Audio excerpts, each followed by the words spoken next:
ಈಗ ಏನಾಗಿದೆ ನಿಮಗೆ ಫಾರಿನ್ ಡೈರೆಕ್ಟ್ ಇನ್ವೆಸ್ಟ್ಮೆಂಟು ಹಳೆ ಕಾಲದಲ್ಲಿ ಬಹಳ ಕಡಿಮೆ ಇತ್ತು.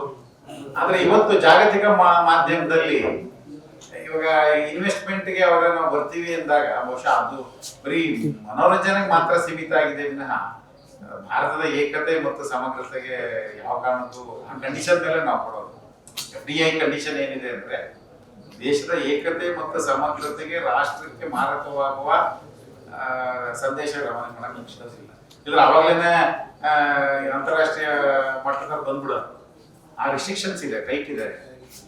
ಹಣಕಾಸು ಇನ್ವೆಸ್ಟ್ ಮಾಡಬಹುದು, ನೀವು ಮನೋರಂಜನಾ ಕಾರ್ಯಕ್ರಮ ಮಾಡ್ಕೋಬಹುದು. You can produce a film, ಮನೋರಂಜನೆಯ ಚಲನಚಿತ್ರಗಳನ್ನು ನೀವು ಮಾಡಬಹುದು, ನೀವು ದುಡ್ಡು ಹುಡುಕಬಹುದು. ಅವ್ರಿಗೇನೋ ಜಾಸ್ತಿ ಲಾಭ ಬರುತ್ತಲ್ಲ ಇಂಡಿಯನ್ ಎಂಟರ್ಟೈನ್ಮೆಂಟ್ ಇಂಡಸ್ಟ್ರಿಗೆ ಹಾಕಿದ್ರಿಂದ ಬರ್ತಾವ. ಹಂಗಂತ ಬೇರೆ ನಮ್ಮ ದೇಶದ ಆಂತರಿಕ ವಿಷಯಗಳಿಗೆ ಬರ್ತಿರ್ತಿಲ್ಲ. ವಿಶ್ವವಿದ್ಯಾಲಯದ ವಿಚಾರ ಬರೋದು ಸಾಕಷ್ಟು ಅಕ್ರಮಗಳು ನಡೆದಂತ ಒಂದಷ್ಟು ಎನ್ಕ್ವೈರಿಗಳೆಲ್ಲ ಆಗ್ತಿದ್ದಾವೆ. ಅದೇ ಈಗಿನ ನಾನು ಬಂದಿದ್ದೀನಿ, ಅದು ಸ್ವಲ್ಪ ಡೀಟೇಲ್ ನೋಡ್ತೀನಿ. ಈಗ ಬೆಂಗಳೂರು ಉತ್ತರ ವಿಶ್ವವಿದ್ಯಾಲಯ ನೂತನವಾದ ವಿಶ್ವವಿದ್ಯಾಲಯ. ಇಲ್ಲಿ ಹೊಸದಾಗಿ ವಿಶ್ವವಿದ್ಯಾಲಯ ಅಭಿವೃದ್ಧಿಯಾಗಿ ಬೆಳಿಬೇಕಾದ್ರೆ ನ್ಯೂನತೆಗಳು ಇರಬಹುದು ಅನ್ನೋದನ್ನ ಆಳವಾಗಿ ನೋಡಿಲ್ಲ. ಇದನ್ನೆಲ್ಲ ನೋಡಿ ದಯಮಾಡಿ ಬ್ರ್ಯಾಂಡಿಂಗ್ ಅಲ್ಲಿ ವಿಶ್ವವಿದ್ಯಾಲಯ ಹೆಸರು ಕಾಪಾಡೋದ್ರಲ್ಲಿ ಎಲ್ಲಿಯೂ ನನ್ನ ಅವಧಿಯಲ್ಲಂತೂ ಹಳೆ ಕಾಲದಲ್ಲಿ ಏನಾಗಿದೆ ಖಂಡಿತ ನನಗೆ ಗೊತ್ತಿಲ್ಲ. ಸುಮ್ಮನೆ ಇದೇ ಅನ್ನೋದ್ರ ಬಗ್ಗೆ ನಾನು ಏನು ಹೇಳಕ್ ಆಗಲ್ಲ ಅನ್ನೋದನ್ನ ನೋಡ್ತೀನಿ ಏನಾಗಿದೆ ಅಂತ.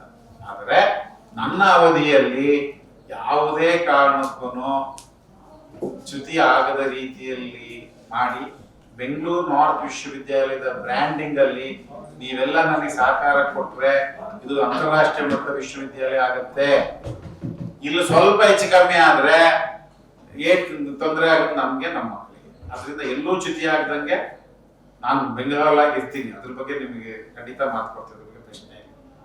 ಆದ್ರೆ ಒಂದು ವಿಶ್ವವಿದ್ಯಾಲಯದ ಇಡೀ ಇಮೇಜ್ ಬರ್ಬೇಕಾದ್ರೆ, ನಾವು ರಕ್ಷಣೆ ಆಗ್ಬೇಕಾದ್ರೆ, ನಮ್ಮ ಮಕ್ಕಳುಗಳಿಗೆ ಪ್ಲೇಸ್ಮೆಂಟ್ ಸಿಗ್ಬೇಕಾದ್ರೆ ಬಹಳಷ್ಟು ವಿದೇಶಿ ವಿಶ್ವವಿದ್ಯಾಲಯಗಳನ್ನು ತರತಕ್ಕಂಥ ಪ್ರಯತ್ನ ಮಾಡ್ತೀನಿ.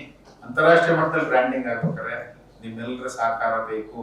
ಸಣ್ಣ ಪುಟ್ಟವು ನ್ಯೂನ್ಯತೆಗಳು ಆದರೂ ದಯವಿಟ್ಟು ನನ್ನ ಗಮನಕ್ಕೆ ತನ್ರಿ, ರಿಪೇರಿ ಮಾಡಿ. ದಯವಿಟ್ಟು ವಿಶ್ವವಿದ್ಯಾಲಯದ ಬ್ರ್ಯಾಂಡಿಂಗ್ ನಮ್ಗೆ ಕೋಆಪರೇಟ್ ಮಾಡಿ. ಏನೇನಾಗಿದೆ ನಾನು ನೋಡ್ತೀನಿ. ಇನ್ನ ಮೊನ್ನೆಯಿಂದ ಬಂದ್ರೆ ಮಧ್ಯ ಒಂದ್ ದಿವಸ ಹಬ್ಬ ಬಂತು, ಒಂದ್ ದಿವಸ ರಜಾ ಬಂತು, ಮತ್ ನಾನು ಓಡಾಡ್ ಬಂದೆ, ನೋಡ್ತೀನಿ. ನನ್ನ ಅವಧಿಯಲ್ಲಿ ಸರ್ ಬ್ರ್ಯಾಂಡಿಂಗ್ ಆಗ್ಬೇಕು ಅಂದ್ರೆ ವಿಶ್ವವಿದ್ಯಾಲಯದಲ್ಲಿ ಕೆಲಸ ಮಾಡ್ತಾ ಇರೋ ಅಧಿಕಾರಿಗಳು ಸಿಬ್ಬಂದಿ ಎಲ್ಲ ಶುದ್ಧವಾಗಿರ್ಬೇಕಲ್ಲ ಸರ್. ಅವರು ಅವ್ರನ್ನ ಒಂದು ತಿದ್ದುವಂತ ಕೆಲಸ ಇವರಿಂದನೇ ಆಗ್ಬೇಕಲ್ಲ ಸರ್. ಅದನ್ನೇ ನಾನು ಹೇಳಿದ್ನಲ್ಲ, ನನ್ನ ಅವಧಿಯಲ್ಲಿ ಆ ತರ ಆಗಕ್ಕೆ ಅವಕಾಶ ಕೊಡೋಣ. ನೋಡೋಣ ಸ್ವಲ್ಪ ಇನ್ನು ನಾನು ನೋಡ್ಬೇಕಂತ ನನಗೆ ಇನ್ನೂ ಕರೆಕ್ಟ್ ಆಗಿ ಇನ್ಫಾರ್ಮೇಶನ್ ಇಲ್ಲ. ಸಾಫ್ಟ್ವೇರ್ ಅನ್ನ ಯಾಕೆ ಮಾಡಿದ್ರು ಸರ್? ಸಾಫ್ಟ್ವೇರ್ ಅನ್ನ ಯಾಕೆ ಮಾಡಿ ಅದನ್ನ ಯಾಕೆ ಮಾಡಿ ಆಪ್ಗಳನ್ನೆಲ್ಲ ತಿದ್ದೋದು, ಪಾಸ್ ಮಾಡೋದು, ಅನುತ್ತೀರ್ಣರಾದವರನ್ನು ಉತ್ತೀರ್ಣ ಮಾಡಿದ್ದೆಲ್ಲ ಆಗಿದೆ. ಇನ್ನು ತನಿಖೆ ನಡೀತಿದೆ. ಬರೀ ಒಂದು ಯೂನಿವರ್ಸಿಟಿ ಅಲ್ಲ, ಅದು ಬಹಳ ಕಡೆ ಇರ್ಬೋದು ನೋಡಿ. ಅದು ತಂತ್ರಜ್ಞಾನ ಅಂದ ತಕ್ಷಣ ನಮ್ಗೆ ಗೊತ್ತಿರಲ್ಲ, ನೋಡ್ತೀನಿ. ಅಂದ್ರೆ ಗೊತ್ತಿಲ್ಲ ಕರೆಕ್ಟ್ ಆಗಿ ಏನ್ ಮಾಡಿದಾರೋ ಏನೋ ಗೊತ್ತಿಲ್ಲ. ನಾನು ಅದ್ರ ಬಗ್ಗೆ ನೋಡಿ ಆಮೇಲೆ ಪದೇ ಪದೇ ಸಿಗ್ತಾನೆ ಇರ್ತೀರಲ್ಲ ನಿಮ್ಗೆ ಇಂಟ್ರಾಕ್ಟ್ ಮಾಡ್ತೀನಿ. ಸರ್ ನಮಸ್ಕಾರ ಸರ್. ಬೆಂಗಳೂರು ಉತ್ತರ ವಿಶ್ವವಿದ್ಯಾಲಯಕ್ಕೆ